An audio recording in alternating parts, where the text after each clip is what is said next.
A middle-aged mother named Kay was fast asleep in a remote forest in Indonesia when she heard her phone ring. Her hand drifted over to the nightstand by her bed, but by the time she grabbed her phone, the call had gone to voicemail. When Kay looked at the screen, she felt a bolt of fear. She had 2 obviously urgent text messages as well as 3 missed calls, all from her sister in Hawaii. And in the text messages, her sister was trying to tell Kay that her son had a fast-moving infection that actually could kill him, and so she needed to get home right now. Kay's trip to Indonesia to work on a farm had been her adventure of a lifetime, but now all she could think about was her son. 2 days and 6,000 miles of travel later, Kay finally arrived by her son's bedside, and she was shocked at what she saw. When she had left for Indonesia, her son had been this healthy, tanned, surfer young man, and now he was sickly looking with a tangle of wires and tubes coming off of every part of his body. As Kay began to cry, she kept asking the same question. How could this have happened?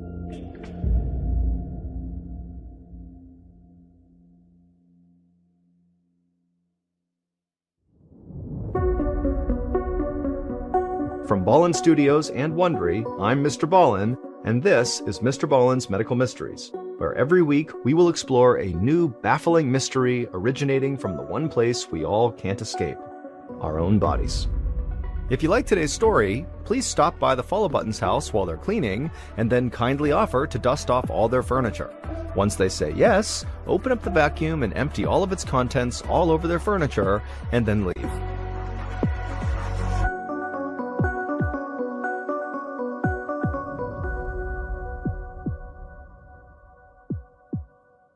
This episode is called Surf's Up.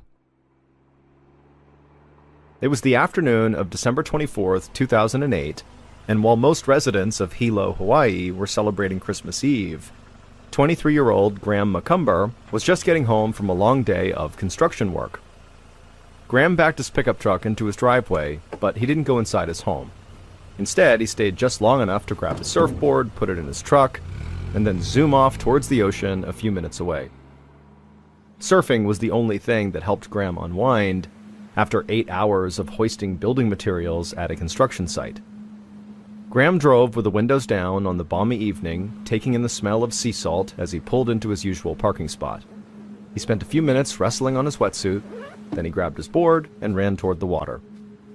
Graham surfed until dusk had settled over the beach, feeling all the stress of the day melting away. Then he paddled to shore, toweled himself off, and hopped back in his truck. By the time he got home, it was already dark, and he realized he was running late. A friend had asked him to join a holiday potluck dinner, and he still had to make something, and so he didn't have much time. Graham jumped in the shower, and then afterwards he went outside to the large garden behind his house. Graham had planted this garden with his mom, whose name was Kay. Normally, Kay lived with him at the house, but she was working on an organic farming project in the remote forests of Indonesia. Like his mom, Graham preferred an organic and holistic lifestyle and loved growing his own food. He even practiced herbal medicine like his mom and wanted to be a healer someday. And Graham just loved to share the fruits and veggies from the garden. So he harvested a few bunches of kale, then threw together a salad, and dashed off to the Christmas Eve dinner party. Graham would spend the evening laughing and celebrating the holiday with friends, and then when he got home and climbed into bed, he felt great. The next morning, though, on Christmas Day, Graham woke up with a splitting headache, even though he had not drunk any alcohol at the party the night before. He lay in bed without moving for a few minutes, and slowly the throbbing subsided. He rolled out of bed and stood to get dressed, but then his arm started to itch. And so he began to scratch it, but just as he did, another itch began on his leg. Soon, Graham felt itchy all over his body, but when he checked the spots that itched, there was no visible rash of any kind on his skin. And no matter how hard he scratched every spot, there was just no relief. Graham had never felt this way before, and it made him really anxious. He wished he could talk to his mom and ask her advice, because she would know what bundle of herbs to chew or what tea to drink, but obviously she was gone in Indonesia. However, his mother's sister, Aunt Lynn, she knew a lot about holistic cures too. So he called her, and she told him to come over right away, and so Graham grabbed his car keys and headed out the door, itching himself the whole time. The drive to Lynn's took about 15 minutes, but today it felt like an eternity for Graham. By the time he arrived, Graham's arms and legs were bright red from all the scratching he was doing, and his stomach was starting to churn. He felt like he was going to throw up. He let himself in through the front door and called out to his aunt. She came in from the kitchen with a concerned look on her face, just as Graham collapsed onto the couch. Lynn asked Graham to tell him how he was feeling, and he told his aunt that the itching all over his body felt like it was actually under his skin, and so he just couldn't actually itch it. And he said his stomach felt like it was being twisted into knots. Lynn quizzed him on what he'd eaten or touched over the past 24 hours, but Graham assured her that he hadn't done anything new and was not allergic to anything he'd touched or eaten at the potluck. Lynn thought for a moment, and then she told Graham she'd be right back. Graham closed his eyes and tried to relax as his aunt went outside to her garden. A few moments later, Aunt Lynn came back with a handful of peppermint and some other herbs for his stomach and headache. Graham had used these traditional remedies before, and in the past they had given him some comfort. And so he thanked his aunt and took what she had given him, and then after a while, once he felt like his stomach was settling down, he said goodbye to his aunt and headed home to try to get some rest. When Graham got home, he flopped into his bed and closed his eyes. But although his stomach was feeling better and his headache was gone, the itching had now turned into a deep burning sensation. It felt like his blood vessels were on fire, and the throbbing in his temple had come back. It was a dull pain while Graham was lying down, but the moment he stood up, it felt like someone was driving an ice pick into his forehead. That afternoon, he called his aunt back to ask if he could spend the night at her house. He was in a lot of pain and wanted someone close by in case something bad happened. She agreed to drive over and pick him up. After a very uncomfortable car ride, Graham shuffled his way into Aunt Lynn's guest bedroom. He climbed into her bed and fell asleep instantly, sleeping through the night. The next morning, December 26th, Graham woke up with a shooting pain in his temple. It was so strong, a wave of nausea rose up in his throat. Graham ran to the bathroom and barely made it to the toilet before he threw up. Moments later, Aunt Lynn was kneeling next to him, rubbing his back as he hung his head over the toilet bowl. His aunt's hand on his back made Graham feel a bit better, and he asked her if she wouldn't mind making him some ginger tea because he thought that might help too. And Graham was surprised when he heard his aunt say no. And then he felt his aunt pat his back one more time before she stood up and told him that as much as she and the rest of their family believed in these traditional remedies, it was now time to go to the hospital.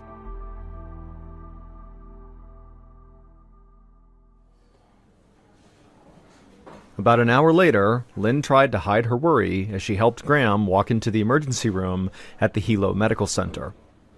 And as Graham sat down on a chair along the wall, Lynn felt helpless because she could see that Graham was in so much pain he was now crying. Lynn had never seen her healthy, athletic nephew so sick. She tried her best to appear calm as she checked him in at the reception desk. Then she took a seat next to Graham and filled out his paperwork for him. She actually knew his medical information by heart because they were very, very close. She was essentially his second mom. After a short wait, the receptionist called Graham's name, and a nurse helped him stand up and then walked him through the doors into the patient area. Lynn sat in the waiting room for about 30 minutes before a nurse came out and invited her to come see Graham. When Lynn walked into the exam room, a doctor was in the middle of explaining that they were still waiting for some tests to come back. Once he had those results, he'd have a better idea of what was going on with Graham. Lynn could see Graham grimace. He told the doctor he was in a ton of pain, like a level 10 out of 10, if not higher. He asked if there was anything they could give him for the pain while he waited. The doctor hesitated, then said if Graham's pain was really that bad, they could start him on a morphine drip. Morphine is a very, very strong painkiller. Graham immediately nodded yes. If it would make the pain go away, he wanted it. Lynn was shocked. Morphine was a serious drug, but she knew how much pain Graham was in and understood why it could be necessary. Aunt Lynn gave her nephew a comforting smile and then sent a text to Graham's mother, Kay, letting her know that her son was sick.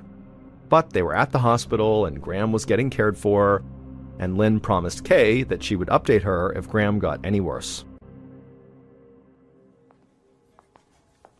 A few hours later, Lynn was walking back from the vending machines when she saw Graham's doctor approach his bed. Lynn felt relieved, assuming they must have a diagnosis, and so she walked over, and she asked the doctor if she should go home now and maybe grab an overnight bag for Graham. But the doctor told her that wouldn't be necessary. He said all the tests came back negative, he thought that Graham simply had a serious case of the flu, and he was going to discharge him. Lynn couldn't believe what she was hearing. She reminded the doctor that Graham's pain was so intense that he was put on morphine. Once it wore off, she was worried he'd just end up right back at the hospital. Lynn could see the doctor was skeptical. She wondered if maybe he thought Graham was faking his pain to get a morphine fix. And so she assured the doctor that Graham was a really good kid and was in legitimate pain and just needed help.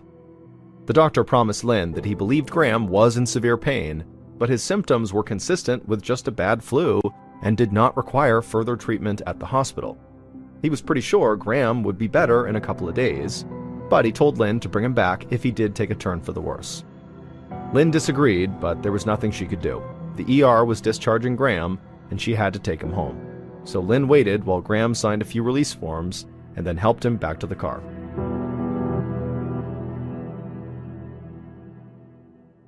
Once they were back at her house, Lynn helped Graham ease onto the couch, and then she handed him the TV remote. Then she threw his favorite blanket over him and made him the ginger tea he'd asked for earlier. Then she watched with worry as Graham barely sipped his tea and then complained that his head was still hurting and that his arms were starting to itch a little bit. Lynn had no idea what was wrong with her nephew, but she was pretty sure that Graham was suffering from something that was far more serious than the flu, and whatever it was, holistic remedies might not be enough to cure it. She just hoped that he would start to feel better overnight. But the next morning, when Lynn woke up, she heard Graham crying out for help from the guest bathroom. Lynn ran to the bathroom and knocked on the door and asked what was wrong, and from the other side of the door, Graham said that his bladder felt really full, but he couldn't urinate. Then, in a more quiet voice, Graham said he felt like he was dying. Lynn knew that Graham was right to be worried. If he couldn't relieve himself, his bladder could literally burst. A ruptured bladder can lead to blood infection, kidney failure, and even death. And so Lynn told Graham that they were getting back in the car, going back to the hospital, and they were not going to leave until Graham got the help he needed. When they arrived at the hospital, Lynn helped Graham to crawl out of the back seat where he had been lying. Then he leaned on her as he hobbled towards the sliding glass double doors that led to the emergency room. As they got closer, a nurse noticed them and ran toward them with a wheelchair. Graham was very grateful as the nurse helped him sit down, and right away he kind of slumped over in the chair. The nurse asked what was going on, and as Graham cradled his aching head, Lynn explained that her nephew was no longer able to urinate. Graham could feel the nurse speed up as she pushed him inside. Minutes later, an ER doctor explained to him that they needed to put in a catheter to relieve the pressure on his bladder. From there, they'd admit him to the hospital for treatment.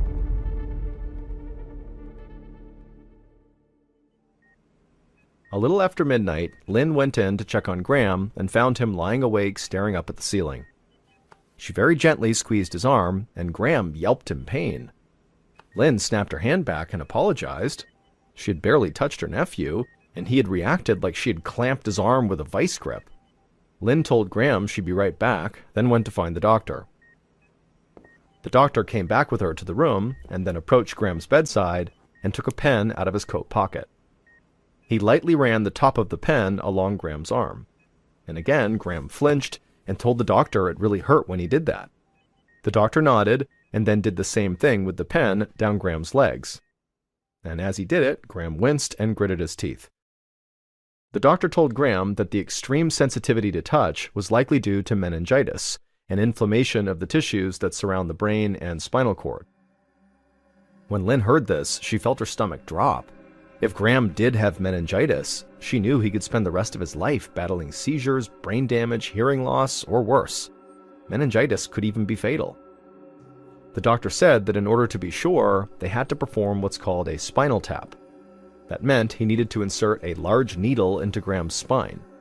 Lynn saw Graham's face go white. She could understand why he was nervous. If even a mild touch hurt him, how would a needle going into his spine feel? But if they were going to figure out what was wrong with Graham, he would have to go through with it. Once the anesthetic was working on Graham, the doctor carefully inserted the needle in between two of Graham's vertebrae. Lynn squeezed her nephew's hand as the doctor then pulled back on the syringe and filled it with Graham's spinal fluid. After the doctor had pulled the needle out of Graham's spine, Graham relaxed and let out a sigh of relief. Lynn put on a brave face for her nephew. She was glad the procedure was over, but she had a sneaking suspicion that Graham's struggle was only just beginning.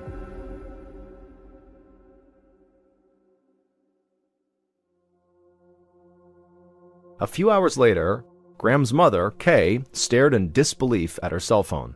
While she was asleep on the other side of the world in Indonesia, she had somehow missed 2 text messages and 3 phone calls from her sister Lynn. The sisters had been texting for the past couple of days, so Kay was already aware that Graham was in the hospital, but this barrage of attempts to contact her could only mean one thing: something bad must be happening with her son. Her heart was pounding as she called her sister back, steeling herself for devastating news. When Aunt Lynn answered, she was crying. She told Kay that Graham had just tested positive for meningitis and was now fighting for his life. She needed to come home right now. It took Kay 2 full days of travel to go from the remote forests of Indonesia all the way back to Hawaii. And as soon as she landed, she hopped in a cab and went straight to the hospital. The moment she saw her sister, Lynn, waiting in the parking lot, Kay broke down in tears. Kay had spent the whole flight mentally preparing herself to see her son in the condition he was in, but she still felt totally shocked as she rounded the corner into his room and actually saw him.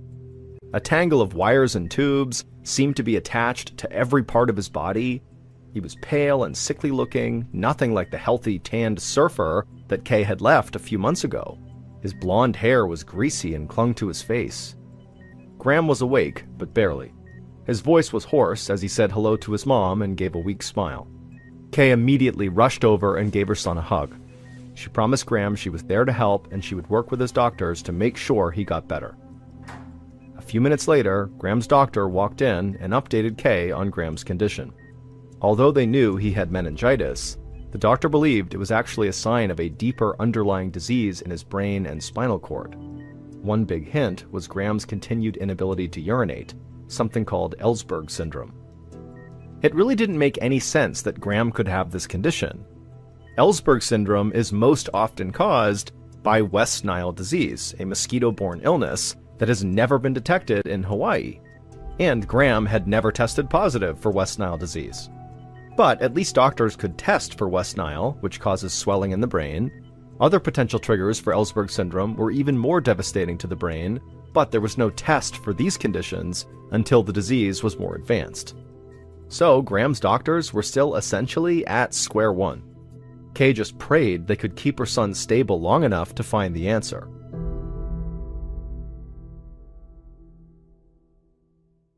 On the morning of January 12th, almost 3 weeks after Graham first got sick, Kay nodded off in the chair at the foot of her son's hospital bed. She woke up as her sister, Aunt Lynn, walked through the door with a cup of coffee in each hand. While Kay sipped her drink, she noticed her son shift a little bit. It had been almost 10 days since she'd arrived, and the doctor still didn't have a confirmed diagnosis for her son. And now her son's eyelids were fluttering rapidly, the look in his eyes seemed distant, and then when Kay stood up and shook his leg and asked if he could hear her, Graham didn't respond. Behind Kay, Aunt Lynn, who was watching this, immediately punched the call button on the wall. Seconds later, a nurse bolted into the room, ushering Kay and Lynn out of the way. The nurse took one look at the monitor tracking Graham's vital signs and began shaking Graham's leg. When he didn't respond, she went to find a doctor. Moments later, Kay held her breath as nurses ripped cords and wires out of her son and then pushed his bed as fast as they could toward the door and down the hall. As Kay watched helplessly with a look of absolute fear on her face, a nurse came over to her and gently explained that Graham had just fallen into a coma, and now he needed to be transferred to the intensive care unit. Half an hour later, a nurse escorted Kay to Graham's bedside in the ICU. Now he was hooked up to a ventilation machine just so he could breathe. A feeding tube was down his throat. Graham was on life support now. Without these machines, he would die. Graham's doctor assured Kay that Graham was stabilized for the time being, but the meningitis was only getting worse, and the Hilo Medical Center didn't have the resources to care for Graham any further. They needed to transfer him to a bigger hospital in Honolulu, the capital city of Hawaii.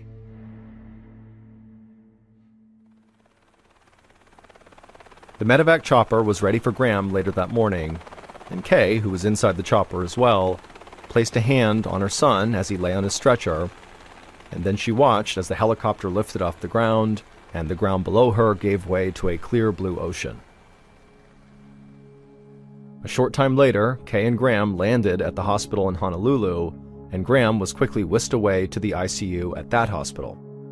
By late afternoon, Kay once again watched helplessly as medical staff huddled around her gravely ill son, going over notes and trying to talk about what this could be.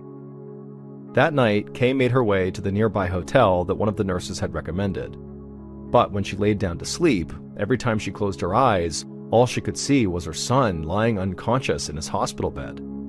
Then she thought of the long list of drugs the doctor had prescribed for Graham, all names she couldn't remember or even begin to pronounce.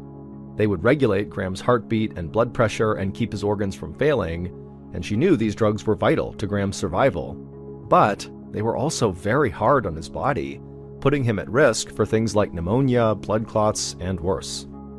And so, as Kay lay there in her hotel bed, unable to sleep, she thought to herself that she just had to find some way to help her son. She just could not sit on the sidelines anymore.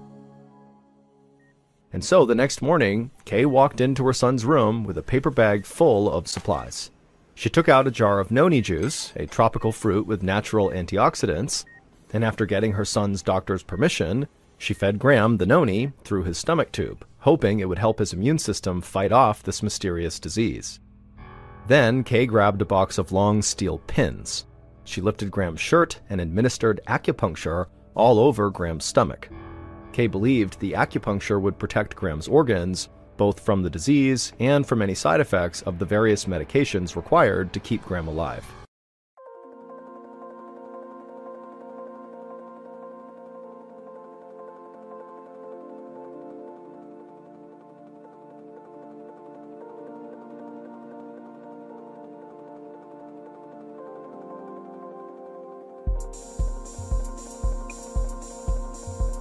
Two days later, Kay moved around her son's bed, administering more acupuncture treatment, and all the while talking to him as though he could hear her.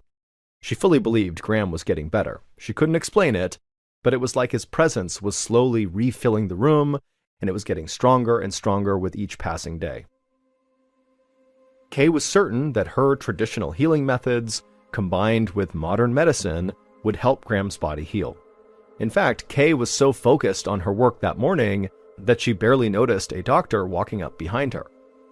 He introduced himself as the hospital's infectious disease expert, and he said he had news for her, but unfortunately, it was not good news. Her son's illness had finally advanced far enough that doctors could now tell whether he was suffering from an extremely rare but utterly devastating condition.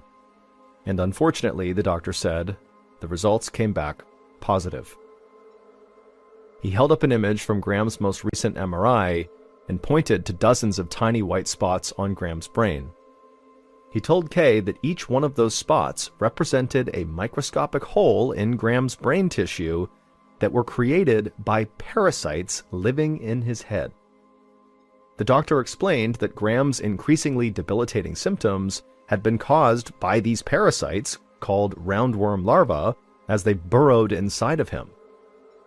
Kay was so caught off guard and horrified by what she was hearing that she could barely speak for a second. But then finally she just asked, how could this happen? The doctor explained that Graham's condition is extremely rare and can only happen under very specific circumstances. These roundworm larvae, these worms, grow in the lungs of rats and then are excreted alive through the rat's feces. And then sometimes a snail will crawl over those rat feces, and the snail will become infested with these roundworm larvae as well. And if a person accidentally were to eat that infected snail or its slime, the roundworm larva can enter that person's digestive system. The doctor said that the roundworm larvae had eaten their way through Graham's intestines and eventually made their way to Graham's brain, which is what made all those microscopic holes. But it wasn't the holes that were making Graham so sick. The roundworm larvae were dying once they reached Graham's brain, and their decaying bodies were infecting the brain tissue. The condition, the doctor said, was known as rat lungworm disease. The doctor told Kay that he was terribly sorry, but he did not see a path to recovery for her son. At best, Graham would live in a vegetative state. Although his body could live, his mind would be gone. He probably would not be able to do much more than open and close his eyes. At this, Kay actually just started shaking her head. This didn't make sense to her. She was certain that Graham could hear her when she spoke to him. He had smiled when she asked him questions, like he understood what she was saying. And through her tears, Kay told the doctor that she refused to give up on her son. Over the next few weeks, Graham's condition was up and down as his body fought off several dangerous infections. Kay trusted all the doctor's abilities, but she just felt like Western medicine alone would not actually be able to help Graham.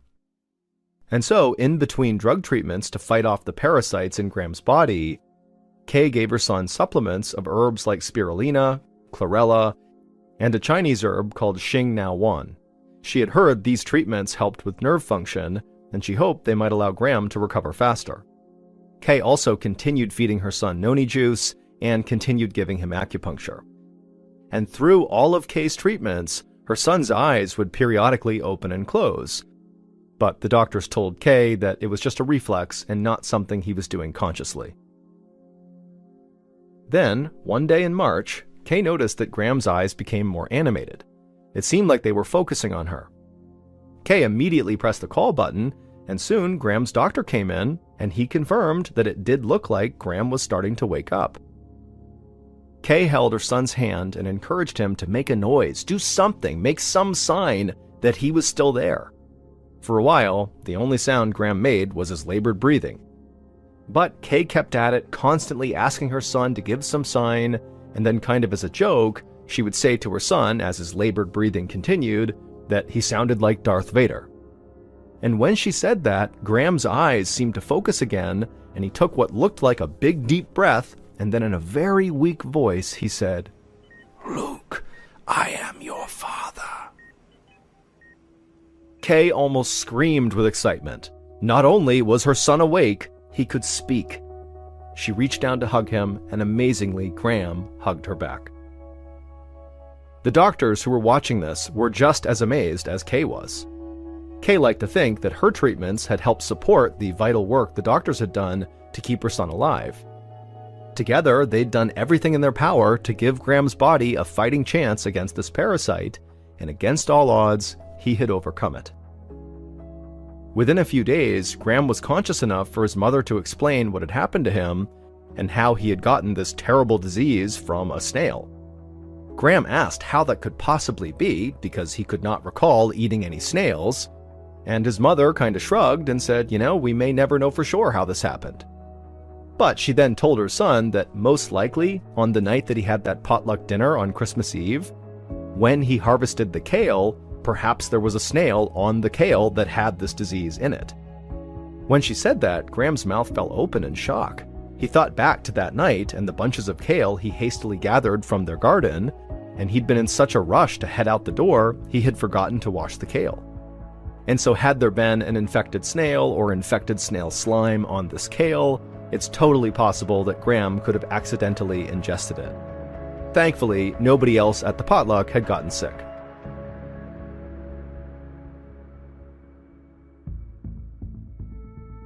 On April 30th, after more than 4 months in the hospital, Graham was finally able to return home. Over the next 2 years, he relearned how to walk and talk. Today, he rides his bike to a local community college, where he's studying to become a physical therapist.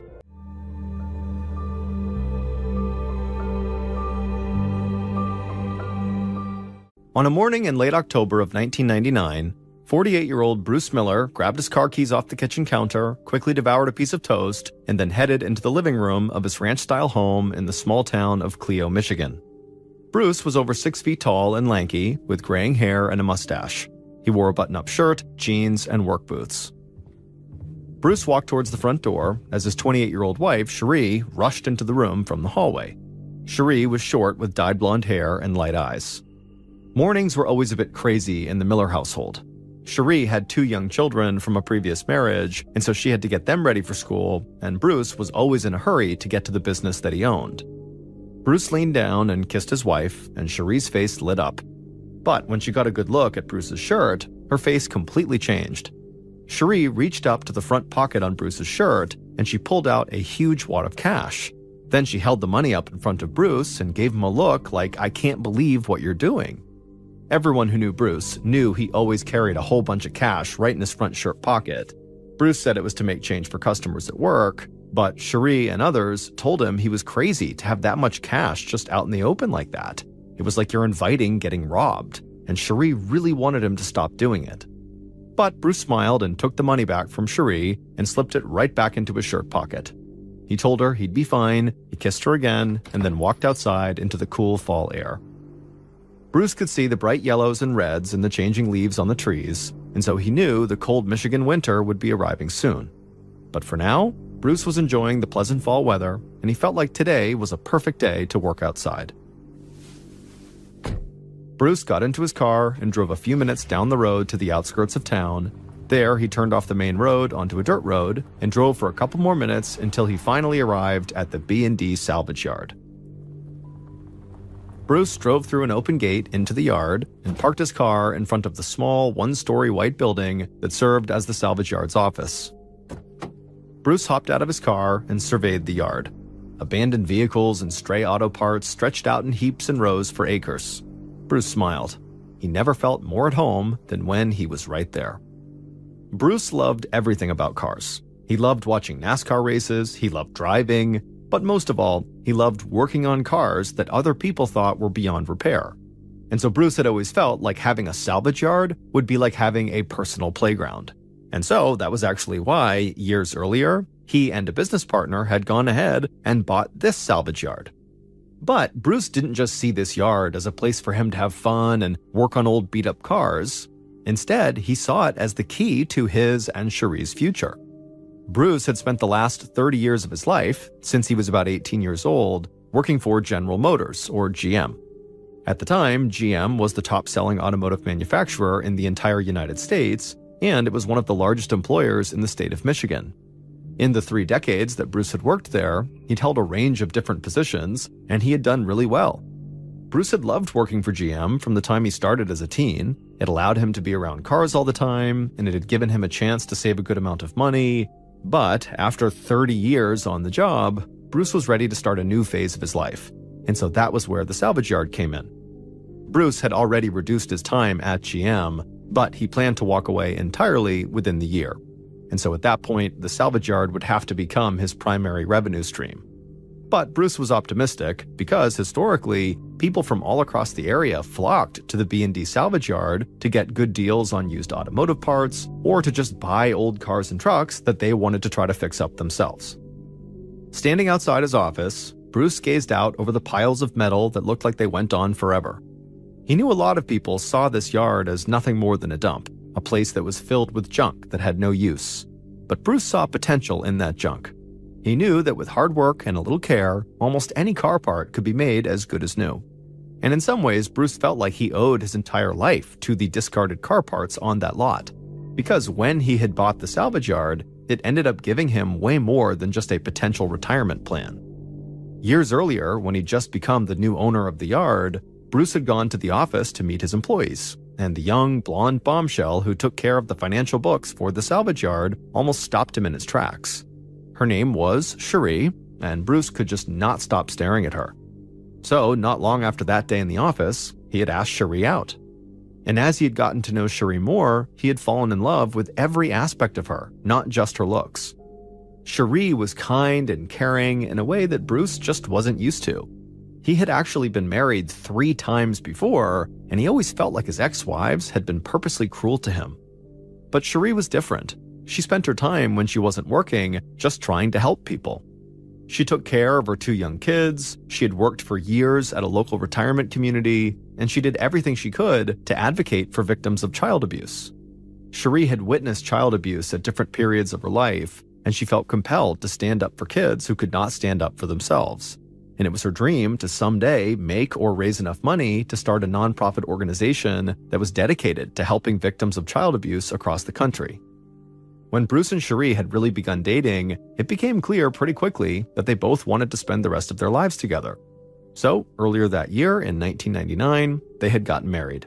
And Bruce had begun to see the salvage yard as an opportunity for Cherie to realize her dream of starting her own nonprofit.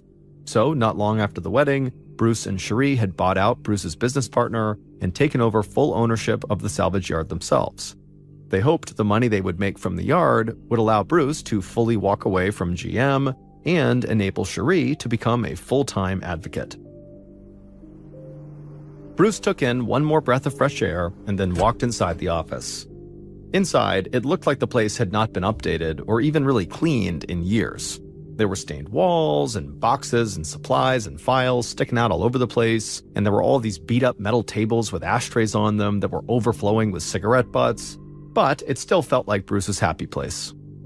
Bruce said hello to the woman who now handled the financial books for him, but he could tell she was upset about something. Bruce asked her what was wrong, and she said when she was going over recent sales, she was sure that some auto parts, including some tires, had disappeared without being paid for. Bruce shook his head. Despite keeping the yard gated and locked when nobody was there, theft was often just part of this business. But Bruce was angry, because he was sure he knew who had taken off with the parts in question. So Bruce walked to the cluttered front counter, sat down in a swivel chair, picked up the phone, and called a man named John Hutchinson. John had been an employee at the salvage yard when Bruce first took over, and almost right from the start, the 2 men had clashed. At first, Bruce didn't understand what John's problem was. After all, Bruce was a pretty laid-back guy who did his best to get along with everyone.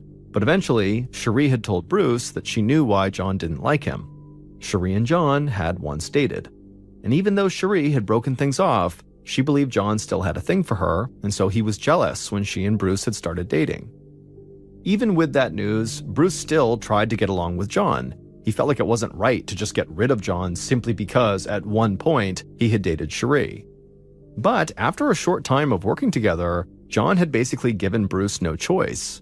The 2 men just kept clashing at work, and then Bruce discovered that John was selling parts from the yard to his friends and family for way below asking price. And then John had just begun outright stealing things from the yard. So Bruce had fired John.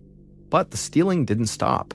John knew every way in and out of the salvage yard, and even though Bruce couldn't prove it, he was pretty sure John was still ripping him off. Bruce clutched the phone tight when he heard John's voice on the other line. And within a few seconds, the 2 men were screaming at each other on the phone. Bruce accused John of stealing, and John denied that he had done anything, and he attacked Bruce for firing him out of sheer jealousy. Finally, Bruce slammed the phone down and took a deep breath. Then he walked outside, made his way through the salvage yard, and began to look for a car to work on to take his mind off the fight he'd just gotten into. And after spending a large chunk of his day outside in the beautiful fall weather working on cars, Bruce did feel a lot better. So by the time Bruce got home that night and had dinner with Cherie and her 2 young kids, he was able to stay calm when he told Cherie about the phone call he'd had with John.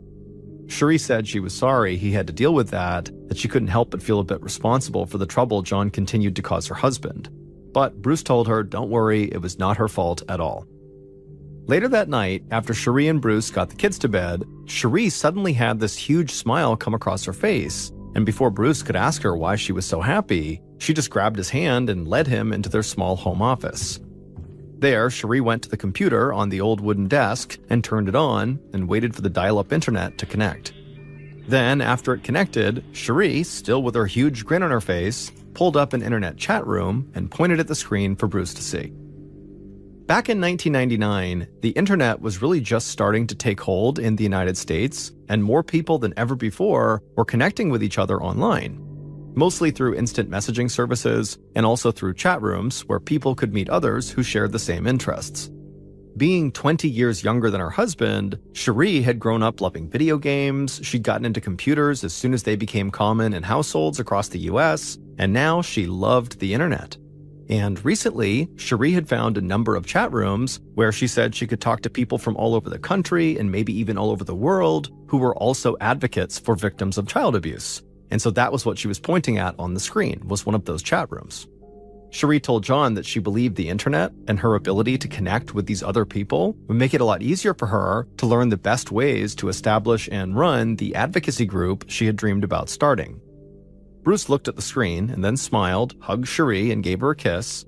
He didn't really understand the point of the internet or chat rooms, but Cherie knew way more about it than he did, so if she believed the internet could be an effective tool, then he was happy for her.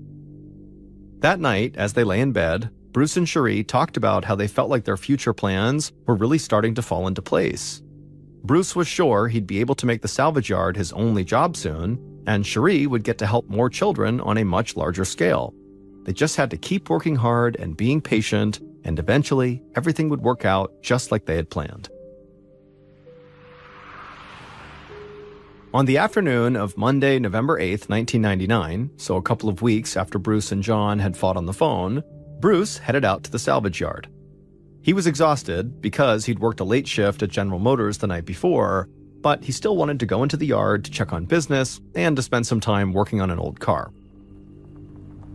Bruce drove through the gate and parked his car in front of the office. He stepped outside, breathed in the fresh air, and immediately began to feel a bit more awake. Then he walked into the office and saw his wife sitting behind the front counter. Cherie smiled, stood up, walked around the counter, and gave her husband a big kiss. She had opened up the salvage yard that morning after she dropped off the kids at school. That way Bruce could get some extra sleep after his late night at GM the night before. Cherie said it had been a pretty quiet day so far. Then she told Bruce she'd see him later at home. After Cherie was gone, Bruce checked in with the one other employee who was in the office, and then Bruce went to the yard to spend the rest of the day working outside. A little after 5 p.m., so just as the sun was setting below the horizon, Bruce decided it was time to head back inside the office to get some paperwork done before he went home. When he went in there, the one employee was still inside, and so Bruce told them they could head home and that Bruce would stick around and close up the yard on his own. And so after the employee thanked him and left, Bruce sat down in his old metal swivel chair and began digging through a stack of papers on the front counter, looking for a few forms that he needed to sign. About an hour later, at 6 p.m., Bruce was still inside the office doing paperwork when the office phone rang. Bruce answered, and he heard his wife's voice on the other line. She told him that the kids really wanted pizza from their favorite restaurant for dinner that night, and so she would call the order in if he could just pick it up on the way home. Bruce said that sounded great and that he would, and that he'd close up shop in just a few minutes. Cherie told Bruce she loved him, and they both hung up. Bruce pulled out a cigarette and lit it, and then exhaled a puff of smoke, and then glanced back down at the paperwork on his desk to make sure he'd finished everything he wanted to. But as he was doing this, suddenly the front door to the office swung open, someone stepped inside, and the door slammed shut behind them.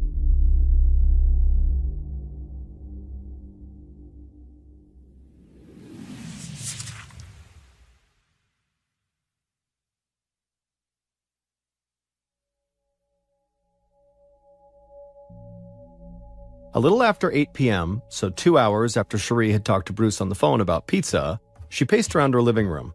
The kids were sitting in the kitchen, still waiting for pizza, and Bruce had still not arrived home. Cherie went to the kitchen, grabbed the phone, and called the salvage yard. She told the kids that Bruce must have been delayed with a last-minute customer, but as she sat there, the phone just kept on ringing and nobody picked up. So eventually, Cherie hung up, called Bruce's brother, and asked if he had heard from Bruce. The two brothers talked all the time, especially about football, and Cherie knew there was a big Monday night football game on. But Bruce's brother surprisingly said they actually had not spoken at all that day. But Bruce's brother could tell Cherie sounded very worried, so he tried to calm her down. He said Bruce was most likely somewhere between the salvage yard and the pizza place, or maybe he had already gotten the pizza and he was on his way home. But either way, he was probably just fine. And so after that, they hung up. But Cherie did not feel any calmer. So she grabbed the kids, put them in her car, and drove to the pizza place. But she didn't pass Bruce on the way, and when she got to the restaurant, they told her that Bruce had never come in to pick up the order. Cherie grabbed the pizza and then raced back home with the kids and immediately called her brother-in-law again. And this time, when he heard Cherie's voice, he could tell she was far more anxious, and he admitted to her after hearing what had just happened that this did seem pretty strange. So he told Cherie that he and his wife would go right now over to the salvage yard to just check on things. A few minutes after that phone call, Bruce's brother and his wife drove through the open gate at the salvage yard, and right away they spotted Bruce's car still parked out in front of the office. Now, the sight of his car made Bruce's brother actually feel better. He figured Bruce must have gotten caught up with work, and he must have just been on the phone with somebody else when Cherie had tried calling him. Bruce's brother and his wife stepped out of their car and walked up to the office door, and right away they froze. Because when they looked down, they could see the front door to the office was actually cracked open a bit, and they knew Bruce never left this door open when he was working alone at night because of all the theft. And so this was a big red flag. Bruce's brother and his wife began calling out Bruce's name through this gap in the door, but nobody answered from inside. So the couple nodded to each other and then pushed the door open and stepped into the office, and right away they saw a huge pile of cigarette butts on the floor in front of the counter. Then they walked around the counter and looked down at the floor, and when they did, they just stood there in total shock. Bruce was sprawled out on the floor in a thick pool of blood. Bruce's brother instinctively dropped down to try to revive Bruce, but he already knew Bruce was dead. Bruce's sister-in-law's hands started shaking uncontrollably, but she still managed to grab the phone on the front counter and dial 911.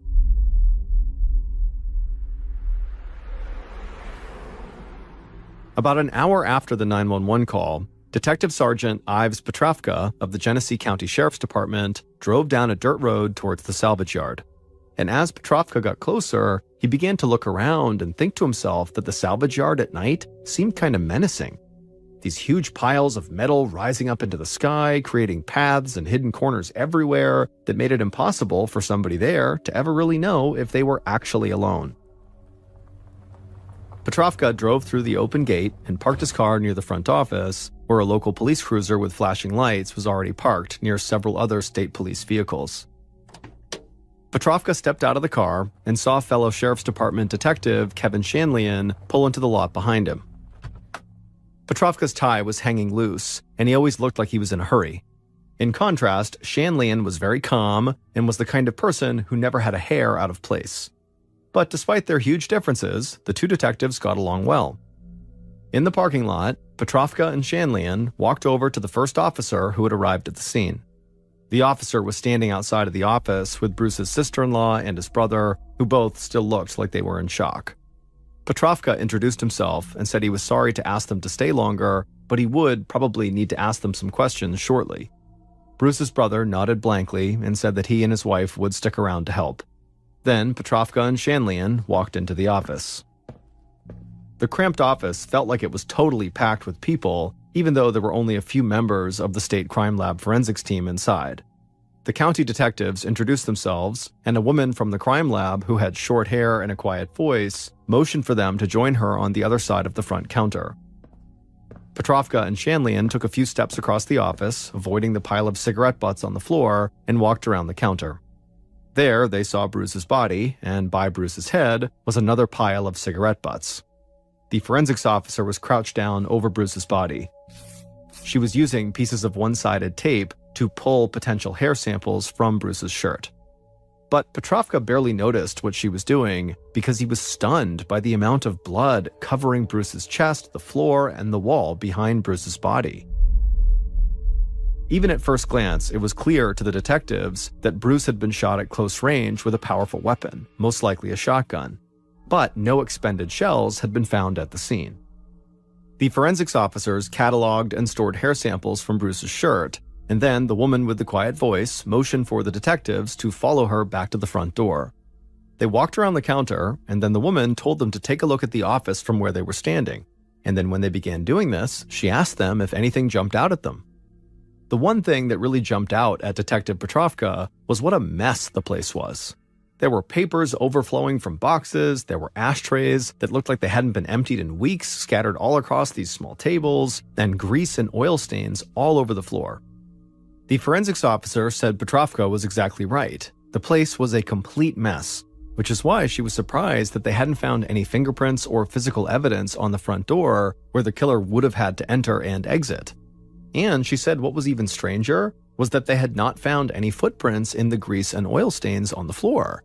Normally, those types of stains were very effective at capturing prints.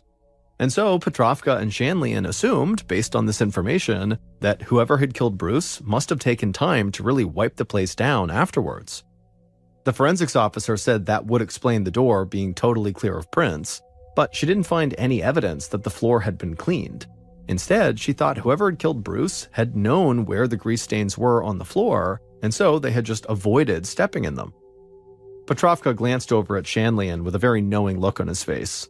They both knew if that theory checked out, that somebody knew where these stains were, then that meant they were very likely looking for someone who knew Bruce and who was familiar with this office.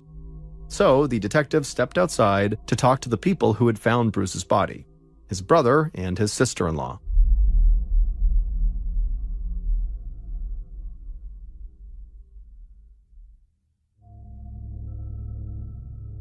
Outside in the salvage yard, Bruce's brother saw the detectives walking his way, and so he tried to pull himself together.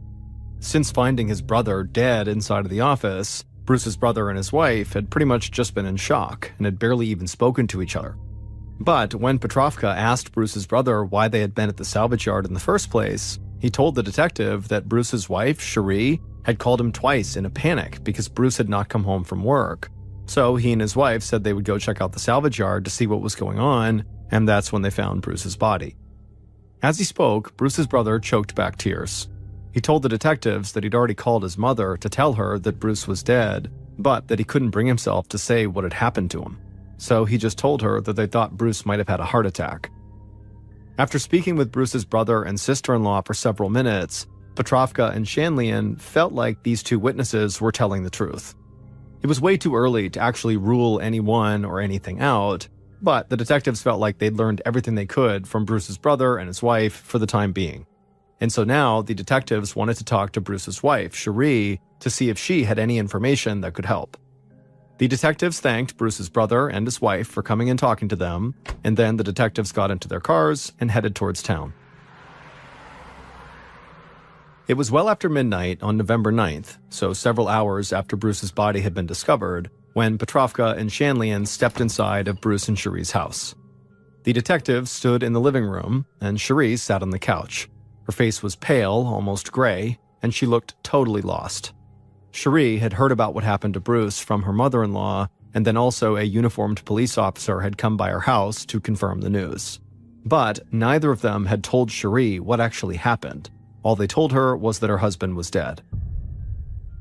However, now, the two detectives told Cherie what they actually found at the crime scene, and Cherie would tell them that she had been terribly worried about her husband when he didn't come home, but she never imagined anything as horrible as what they had just told her. Petrovka leaned down in front of Cherie and told her how sorry he was for her loss, and he was sorry that she had not been informed properly about what happened. Then suddenly, Cherie looked right at Petrovka, and she seemed way more alert than she had since the detectives got there, and she asked Petrovka if they had found a large amount of cash in Bruce's shirt pocket. Petrovka said they had not found any money, at which point Cherie explained that her husband always had like a couple of $1,000s in cash in that front pocket. Petrovka asked if anybody else knew this, and Cherie nodded vigorously. She said most of Bruce's friends and family knew about his habit of carrying around a whole bunch of money, and anybody who worked at the salvage yard would also know that too. The detectives shared a quick glance.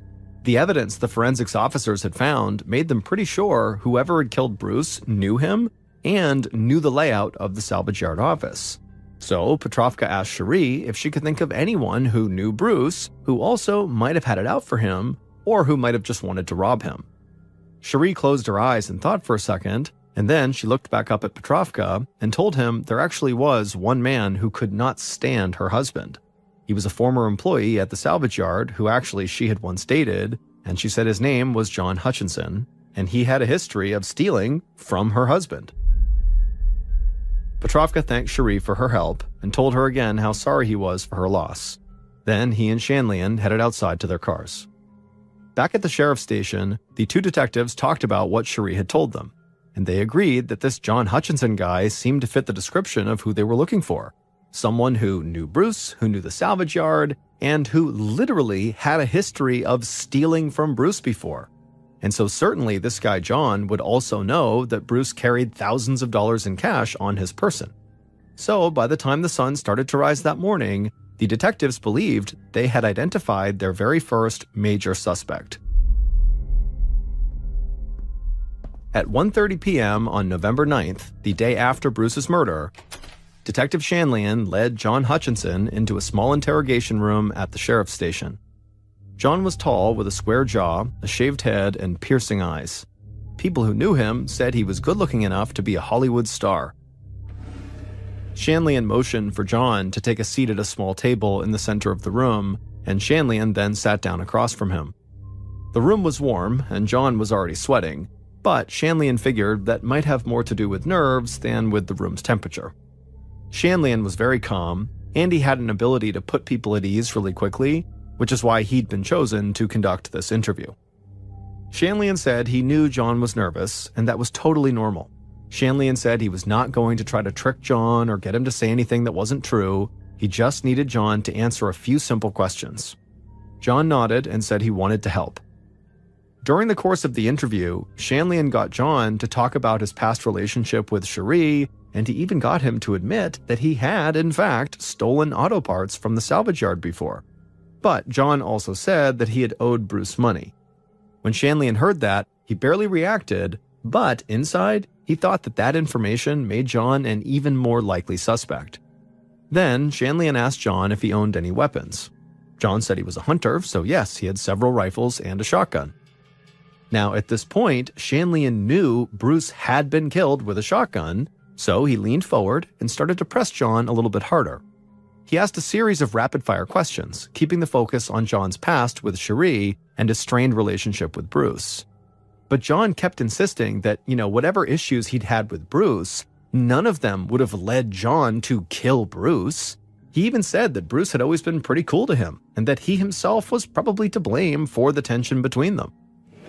Then, without prompting from Shanlian, John stood up and said, "Hey, can I take a lie detector test?" He'd seen on TV and movies that a lie detector test could prove he was innocent. Shanlian said he would have to make a quick call first, but he was pretty sure they could schedule a polygraph test for John that day. So John sat back down and said the test would make it clear he really did have nothing to do with Bruce's murder. At this point, Shanlian nodded, got up, and walked out of the room. But he didn't leave to go set up the polygraph test just yet. Instead, he joined the other members of the investigative team behind a two-way mirror that looked into the interrogation room where John was. And when Shanlian looked through that mirror, he saw something that totally threw him for a loop. John was sitting in the interrogation room alone, and then suddenly he just bent over and began sobbing. And the sobbing didn't stop, and it went on for so long that eventually Shanlian and the others decided that this guy must be having a total breakdown. Finally, after several minutes, it seemed like John was beginning to calm down, and so Shanlian stepped away from the mirror and went and scheduled the polygraph test, and then he returned to the mirror looking back into the interrogation room. By this point, John had managed to calm himself down a bit, but it was clear he just could not stop crying. Shanlian and the others had no idea if this guy was just totally racked with guilt over something he had done, or if maybe just the pressure of being in this interrogation room had caused him to kind of snap. A little later that day, John would sit down for his polygraph test, but he would keep changing his answer to every question, and then by the end of the test, it was clear John had just failed. And so Detectives Shanlian and Petrovka became even more convinced that they had found Bruce's killer. On November 13th, 1999, 5 days after Bruce's murder, members of the investigative team stood amongst Bruce's friends and family in a cemetery for Bruce's funeral. Bruce's casket was driven through the cemetery on the back of a flatbed truck, and inside the closed casket, Bruce was dressed in a black Dale Earnhardt jacket. Dale Earnhardt had always been Bruce's favorite NASCAR driver. Everyone there thought the entire funeral was the perfect send-off for a man who had loved cars as much as Bruce. Detectives Petrovka and Shanlian listened as Bruce's brother talked about how happy Bruce had been in the final days of his life. Bruce's business was doing well, and he finally saw a future where he could be his own boss at a place he loved. And Bruce's brother said that after years of searching and many failed marriages, Bruce had finally found the woman of his dreams in Cherie, and that Bruce had really come to love her kids like they were his own. Hearing about how loving Bruce had been to his family and friends really made Petrovka and Shanlian want to bring his killer to justice as soon as they could. They knew nothing would ever bring Bruce back, but his family deserved some kind of closure. And with their main suspect, John Hutchinson, right in their sights, the detectives thought they were very close to actually solving this case. But in the following weeks, Petrovka and Shanlian could not find any evidence that directly linked John to the scene of the murder. Now, they didn't think this proved that John was innocent, really kind of the opposite. They thought this just showed that John really did know how to cover his tracks at the salvage yard. They even brought John in for a second polygraph test, and he failed it again. Still, investigators and the district attorney didn't think they had nearly enough evidence to actually convict John if this case went to court. So, as 1999 came to an end, Bruce's murder remained unsolved. At that time, Detective Petrovka had been training in the relatively new field of computer forensics, an investigative practice that looks at data and evidence from computer devices potentially used in crimes. And Petrovka had proven to be quite good at computer forensics, and he had set his sights on working for state authorities in this new field. But he made it clear to Shanlian and the rest of the investigative team that he was still fully committed to Bruce's case. He wanted to bring Bruce's killer to justice. But as January 2000 passed by with still no more new evidence linking John Hutchinson to the murder, both Petrovka and Shanlian began to worry that maybe they had set their sights on the wrong person. On February 17, 2000, so over 3 months after Bruce's murder, Petrovka was sitting at his desk when he got a call from a police officer in nearby Flint, Michigan. As Petrovka listened to the officer on the other line, he couldn't help but feel really confused. The Flint officer said he'd received a call from an attorney who worked in a small town in Missouri. That attorney had spoken to local law enforcement in that Missouri town, and they had told him that they'd stumbled onto a case that they believed was somehow linked to Bruce Miller's murder in Michigan. And so after this officer explained everything they could to Petrovka, Petrovka hung up the phone feeling pretty excited, but also still feeling pretty confused. How could anything in this random small Missouri town be connected to this Michigan murder case he had been working on for months? But nonetheless, Petrovka pushed forward and contacted the local police department in that Missouri town, as well as the county sheriff's department that had jurisdiction in that area. Then, after talking to both of those departments, Petrovka rushed over to Shanlian's desk and told him they might have a huge break in the Bruce Miller case. Petrovka said he was going to book a flight to Missouri, and he would know more when he got back. The following day, Petrovka was in Missouri, meeting with detectives and sitting in on interviews regarding a suicide that had happened in this small town. And this suicide was the case that police believed was linked to Bruce's murder. And sure enough, by the time Petrovka returned to Michigan a couple of days later, he was absolutely positive he knew who had killed Bruce and how they'd done it.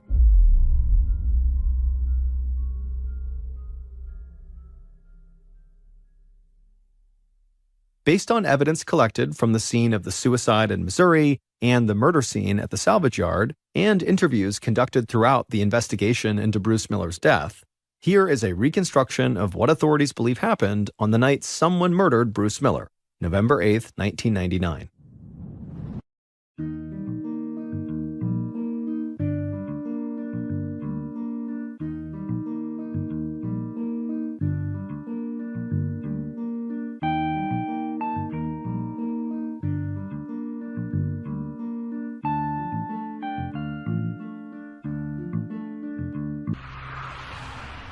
On that day, at around 2 p.m., the killer pulled into a rest stop in Flint, Michigan.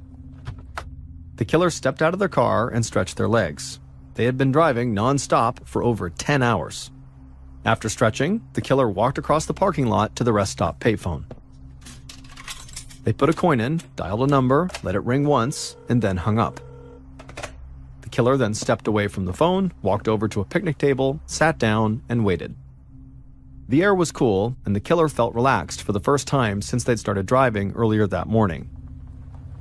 A few minutes later, the killer saw a car pull into the same rest stop parking lot they were in, and they watched as a person got out of that car and walked right towards them.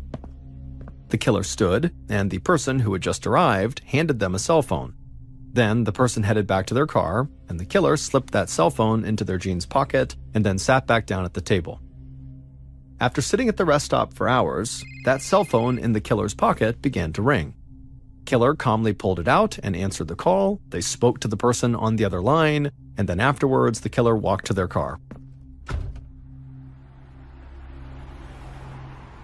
At about 6:45 p.m., almost 5 hours after arriving at that rest stop, the killer cut their headlights off as they drove down the dirt road leading to the salvage yard. They pulled through the open gate and parked their car several yards away from the office. The killer stepped out of the car, walked around to the back, and opened up the trunk. They reached inside and pulled out a shotgun. The killer closed the trunk, and then they marched right up to the front door of the office. They threw it open and slammed it shut behind them. Bruce, who was inside the office, looked up from behind the counter right as the killer raised that shotgun and fired. A deafening bang echoed off the walls inside the office, and the shell from the shotgun struck Bruce right in the throat. Blood and gore spilled and spattered on the floor and walls. The force from the shot actually spun Bruce's metal swivel chair around, and his arm hit an ashtray as he tumbled from the chair to the floor, scattering cigarette butts on both sides of the counter. The killer took a breath and lowered the shotgun. Then they looked down at the floor and took note of several grease stains. Then they stepped around the counter, being very careful to avoid those grease stains. Once the killer had made it around to the back of the counter, they stared down at Bruce, and they were sure he was dead. So the killer reached into their pocket, grabbed that cell phone, and made a call.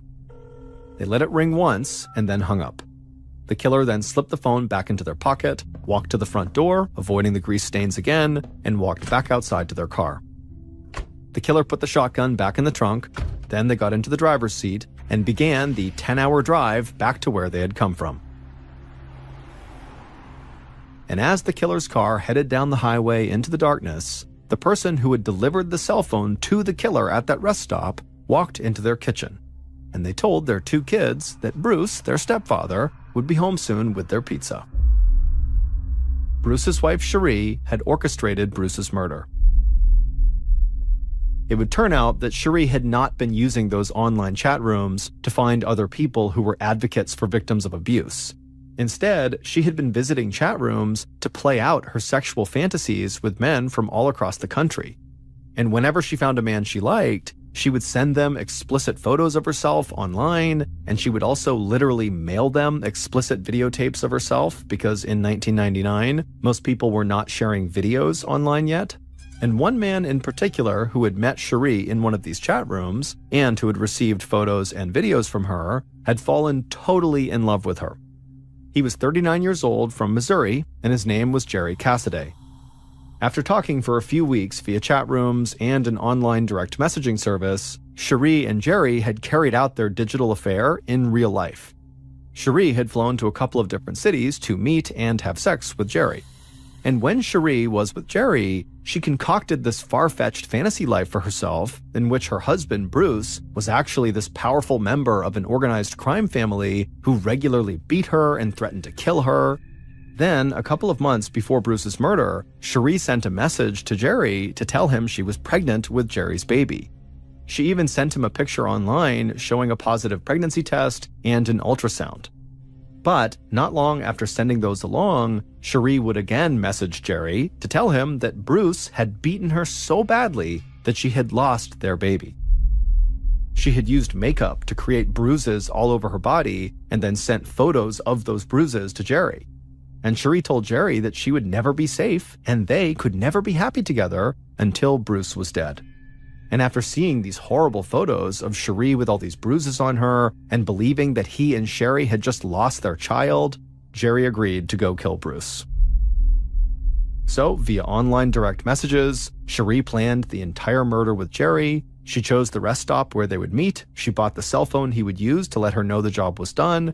And she was the one to tell Jerry to make sure he didn't step in any of those grease stains on the salvage yard office floor. And so Jerry would carry out the murder, and then afterward, he waited patiently for Cherie to come join him in Missouri. But in the weeks and months following the murder, Cherie started ignoring Jerry, and she eventually told him that she actually didn't want to be with him anymore. Feeling alone, betrayed, and totally riddled with guilt, Jerry took his own life. And so when local police arrived at Jerry's apartment in Missouri after receiving a call from one of his family members, they would find a Bible next to Jerry's body. The Bible was open to a verse in the Gospel of Matthew that read, quote, "Do not murder, and anyone who murders will be subject to judgment," end quote. Then police also found a videotape in Jerry's trash can, and when they played the tape, they saw a scantily clad Cherie making explicit sexual comments directly to Jerry.